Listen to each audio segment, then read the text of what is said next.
Jeff put all this pressure on our state of the church. I had to make a special graphic and everything.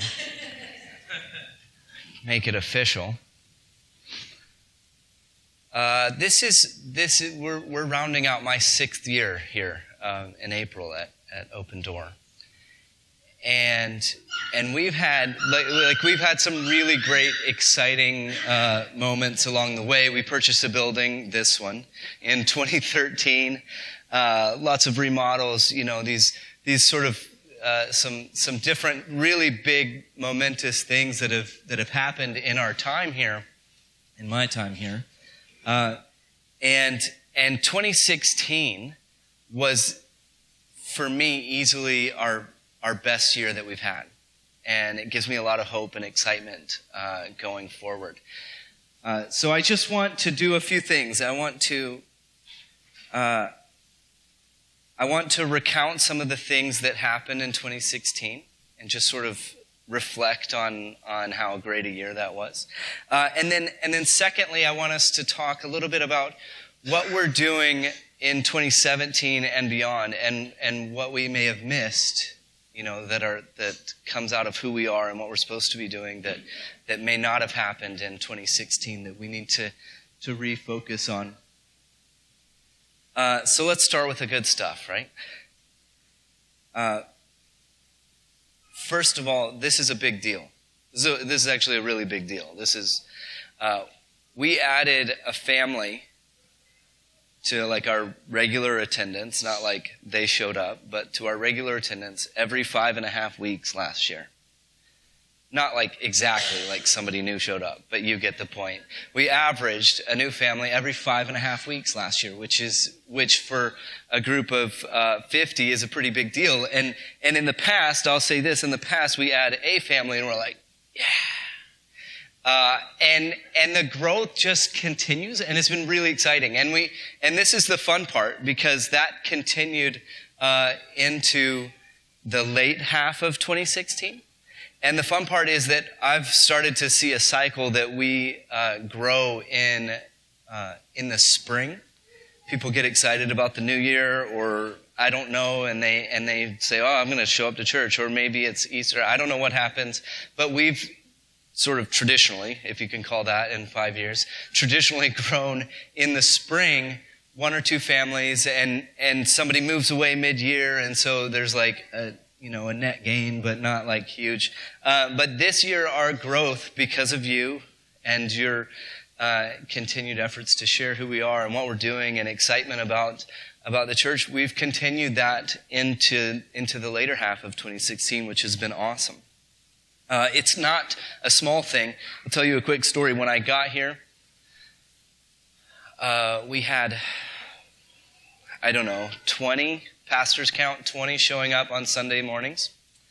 And I was doing a lot of research, what are we supposed to, how do we make this happen? How do we grow from here? What are we supposed to do? And the research kept coming back, and there's some really solid things here's what makes a church grow, and here's why people stick when they visit a church. First of all, this was all carpeted. There was wood paneling everywhere. It smelled like old people. No offense, old people, but it smelled like your grandparents' church. I'm not that, it just smelled like your grandparents' church. And there was nothing we could do about it. And so I thought, people walk in and they experience who we are, but they don't really experience who we are because we're in somebody else's space with all the elements and things of who they are, and it wasn't us. But so I was doing all this reading about, visiting churches and how long, literally the number is 15 seconds. Most people decide whether they're going to come back to a church or not, and you're just wait a second. What happens in the first 15 seconds when somebody shows up to Open Door? Oh yeah, they've tried 3 different doors to get in. So we were doing I was doing all this reading, and the big one that hit me was this. Is that the number one reason that somebody sticks at a church is that they know somebody, that there's a friend or family that has invited them to show up, and it's something in the 80 to 90%. And I was looking out at our pastors count 20 group and thinking, okay, I'm new here, but I don't know anyone because I moved from New Orleans. And the group here has been working on this for a while, meaning they've tapped their friends and family, and new connections are slow and arduous. That's how life works, right? It's not a bad thing. It's just you build new relationships and connections over time. There's no invite your friend to church weekend that's going to flip this thing around. And so I got pretty nervous at that prospect. And one day we had somebody show up to worship, and this was probably a year, and he's just sitting there by himself, kind of a rough-looking dude, and I ponytail, beard, the whole bit, and I say, hey, so talking to him, nice to meet you. How'd you hear about us? A friend, this woman, invited me. I was like, oh, okay. And he's looking around. It's before worship, so nobody's there yet. We're 5 till. And he's looking around, and he doesn't see her. And she never shows up. She wasn't there that week. And the next week he came back, but she wasn't there again. In fact, she hasn't been back. But he stayed for a number of years, sat on our board, then got involved with a woman from the Eastern Orthodox Church. She has to get married in their church. He has to go there. It's a long mess. Anyway, I say all that to say, how big of a deal that first contact was for him was somebody that never even came back to the building. But those are the ways that we were we were growing, were these very small baby steps forward.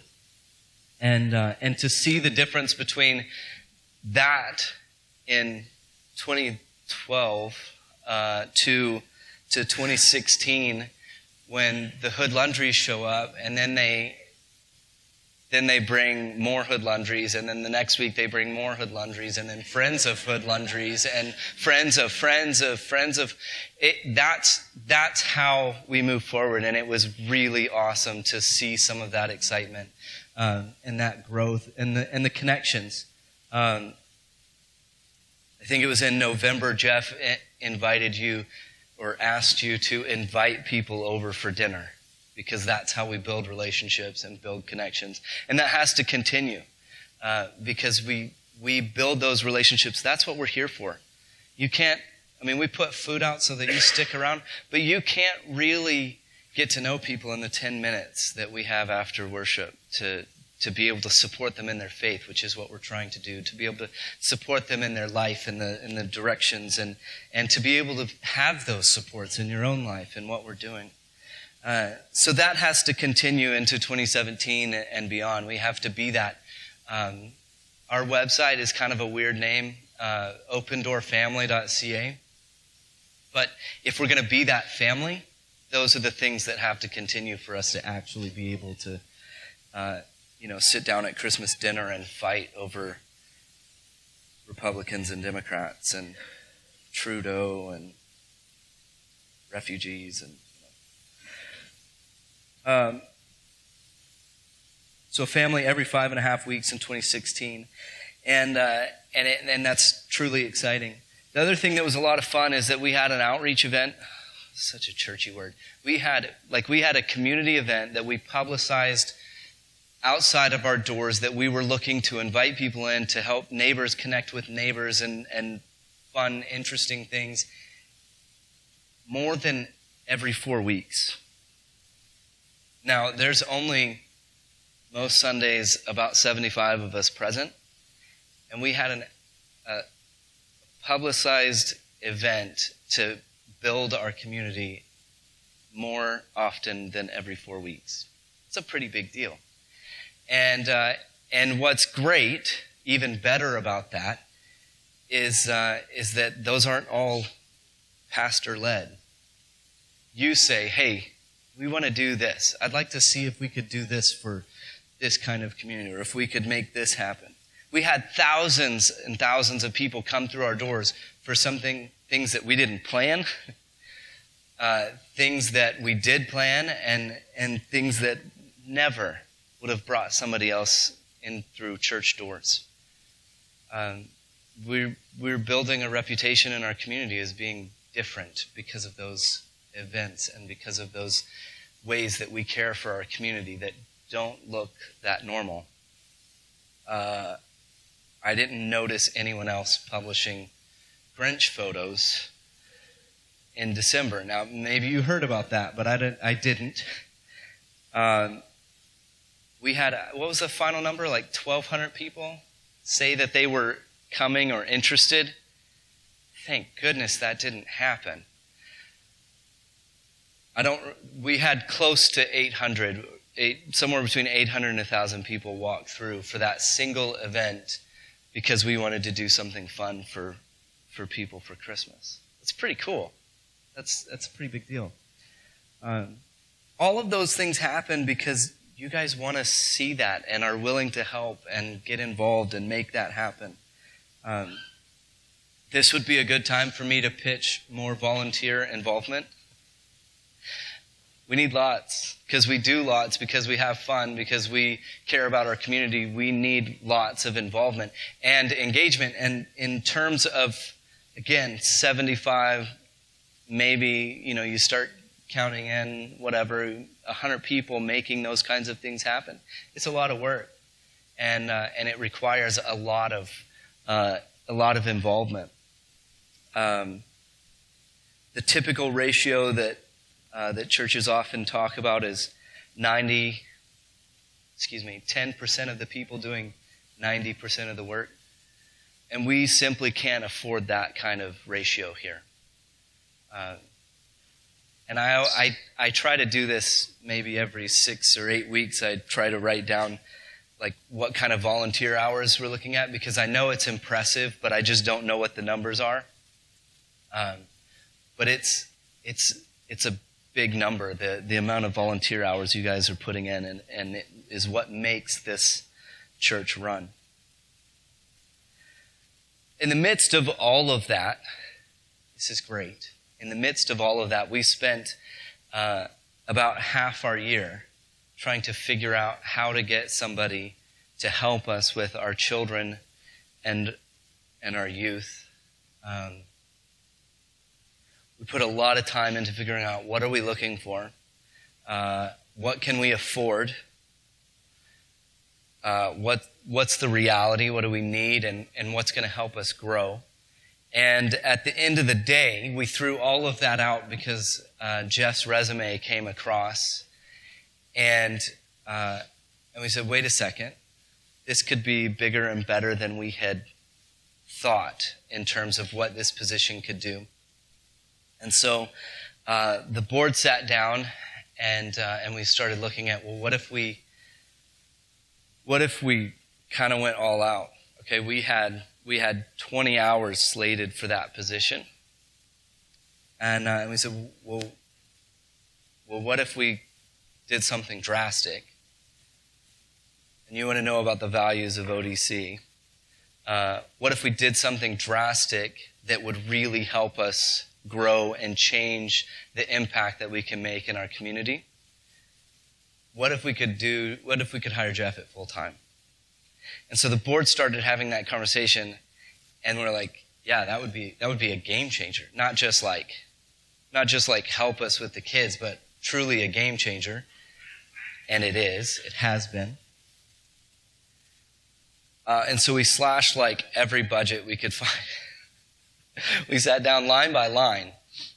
Okay, we can take some money from this. We can take some money from this. We can take some money from this. We're going to have to do this again in 2017. This will be fun. This is the other reason we have to have that values conversation, because we need to be more shrewd about where we're putting money. And we just cut budgets because the board looked at it and leadership looked at it and said, listen, we could, with Jeff here, we could change our ability to impact our community. Not in a small way, not quote unquote times 2 for having a second full-time person on board, but like magnifying that with the abilities to reach different sections of our community and our own group, and changing the dynamics of what the pastor are doing and that sort of thing. Immediately, Jeff came in and launched Thriving Parents, which has been maybe the reason our conversations of faith have failed, because some 15 to 20 parents are showing up once a month to talk about how to parent.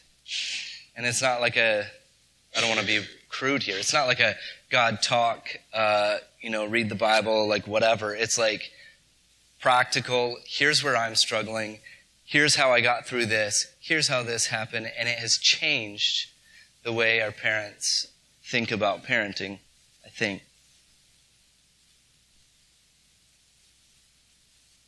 So we look forward to more of that going forward. Most churches are not growing. And we're in a really cool place because we are, but not just in small ways, but in big ways. Most churches don't have good relationships with their community. It's neutral. Yeah, they probably do some good stuff, but then you're going to deal with this and that. Most churches don't have theater troupes asking to use their building. Most churches don't have a relationship with other nonprofit organizations in the community because they don't function that way. We have traditionally, church has functioned in isolation, saying this is the work that we're going to do, this is how the reach we're going to get. And maybe, if you're lucky, you're in a community where churches partner with other churches. But I feel incredibly blessed and thankful to be at a place where we're partnering with other organizations in our reach in the community. And that's really awesome. So that's the fun part. Let's talk about some values. Happy New Year. Here's one of my favorite sort of theological things, aspects, things to think about, life with God. As I looked back through some of our sermons over the year, we asked questions. That's weird, not normal. We did a whole thing on connections and how your brain works and makes connections with different things. I don't know how that fits in, but I think it made sense at the time. We studied the prophets and the prophetic voice and coming out of that. We told stories. And also,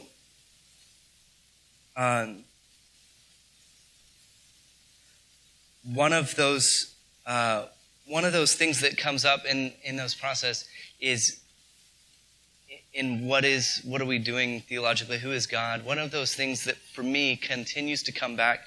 I think it was the beginning of 2016. We did that universe. Is that 2016? Sounds right. Wonders of the Universe.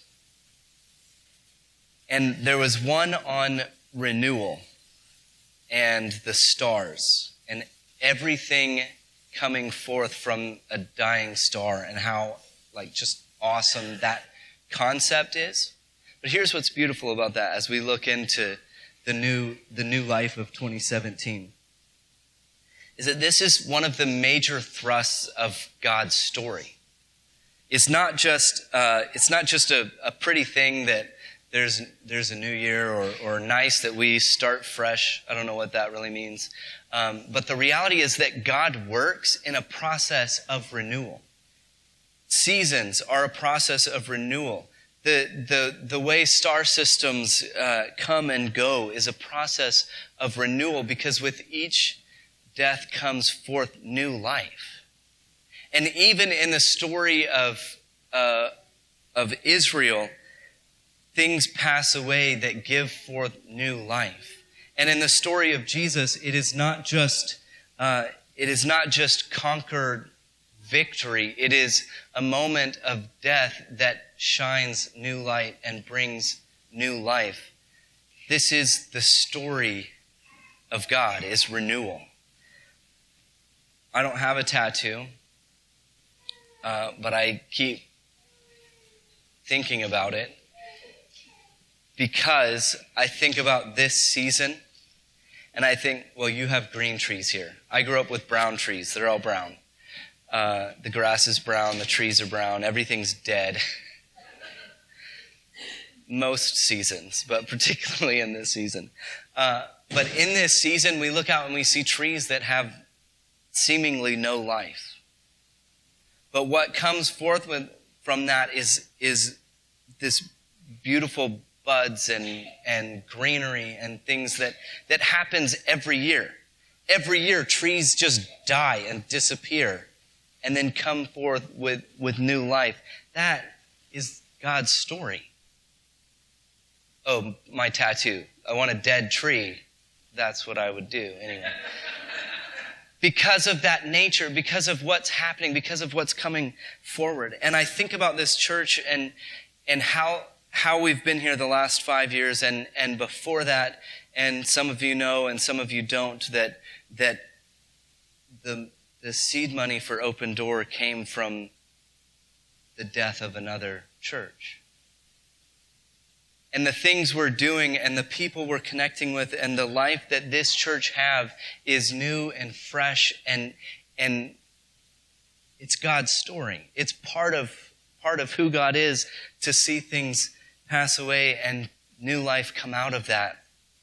And you are that new life.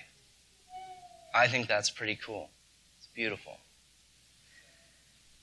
The other thing that I think that the next theological thing I want to think about is, what are we doing? What is this about? What are we here for?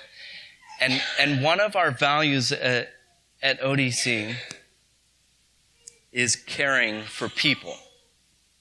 It's not necessarily specific, like this people or this person. It is all people.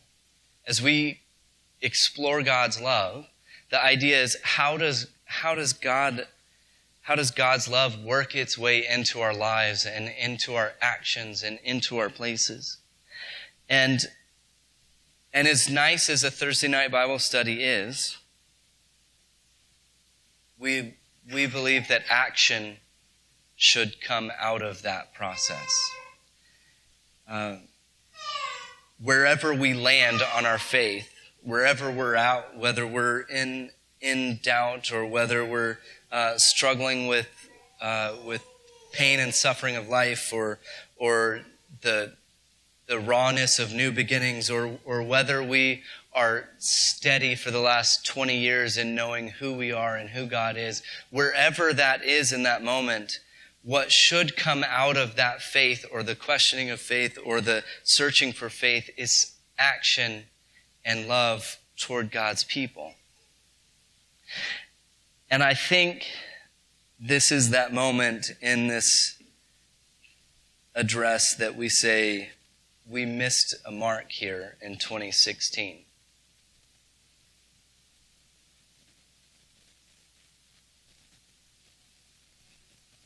Let's throw some scripture in just for fun.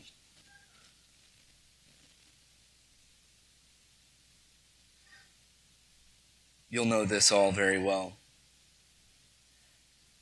Jesus is telling a story, and he says, "Then the king will say to those on his right, 'Come, you are blessed by my Father, inherit the kingdom prepared from the foundation of the world. For I was hungry, and you gave me food.'" Action.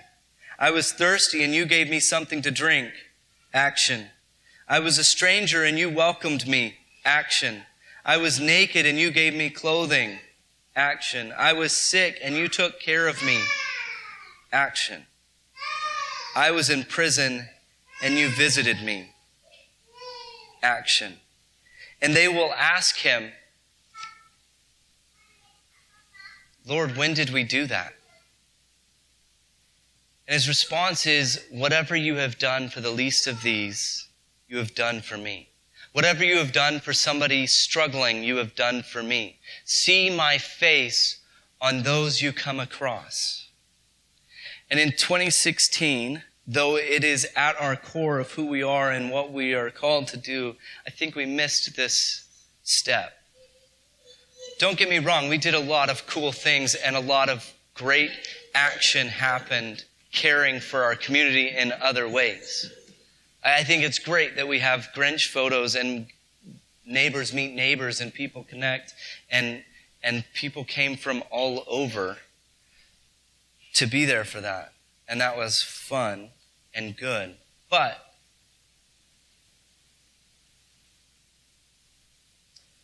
we missed some of the caring for those in need. A direction I'd like to turn in 2017 to be more focused.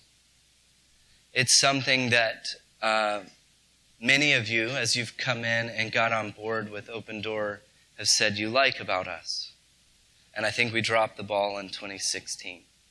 And so we're going to look at how we can revamp our service and care for the stranger, the other,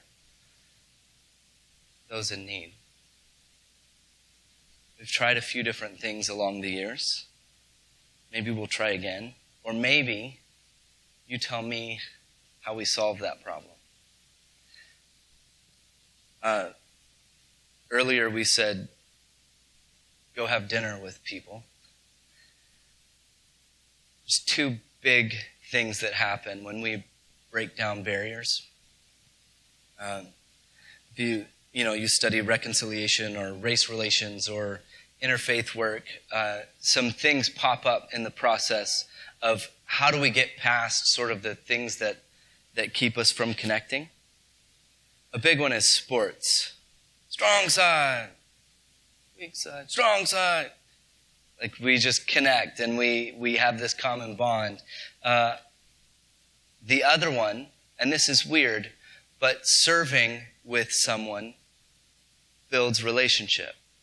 It breaks down barriers. It creates new bonds with family and with friends. And so it's not just something that is nice. Oh, we went out and helped somebody in need. It also, and you know this, it also builds us up. It makes us stronger. It gives us the connection in the family to care for one another and to care for those we come across.